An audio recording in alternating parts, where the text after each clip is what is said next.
l'héritage de Johnny Hallyday, tout ce qu'il ne fallait pas manquer sur la décision du tribunal au programme du 20h People de ce jeudi 15 mars, tout ce qu'il s'est passé lors de l'audience du tribunal de Nanterre et la décision du tribunal de renvoyer les débats. Voir cet article en vidéo. C'était une journée très attendue pour les fans de Johnny Hallyday. Le premier chapitre de la bataille judiciaire, entamée par Laura Smet et David Hallyday contre Laetitia Hallyday au sujet de l'héritage de leur père, a accouché d'une souris ce jeudi 15 mars. Après plus d'une heure de délibération, le juge du tribunal de grandes instances de Nanterre a accédé à la demande des avocats des deux aînés de Johnny de renvoyer cette première audience car ils estiment avoir reçu certaines pièces du dossier trop tard. La prochaine audience a été fixée au 30 mars prochain à 14 h.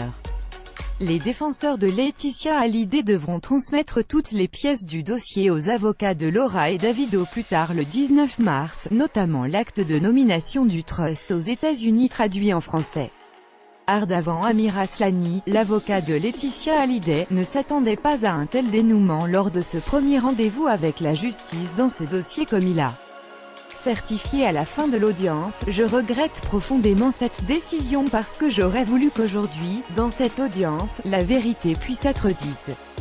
Que cette campagne médiatique orchestrée à l'encontre de ma cliente, qui a donné toute sa vie à l'artiste, le plus grand artiste français, que la vérité soit connue de tous.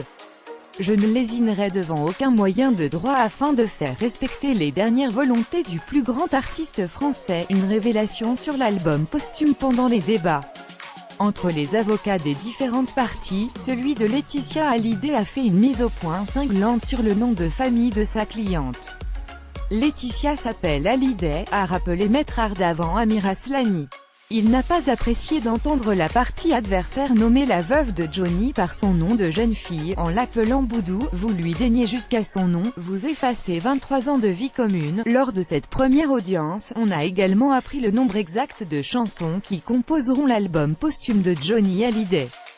Éric Levaux, l'avocat de la maison de disques Warner Music France, a indiqué que ce 51e et dernier opus du taulier contiendra 10 titres.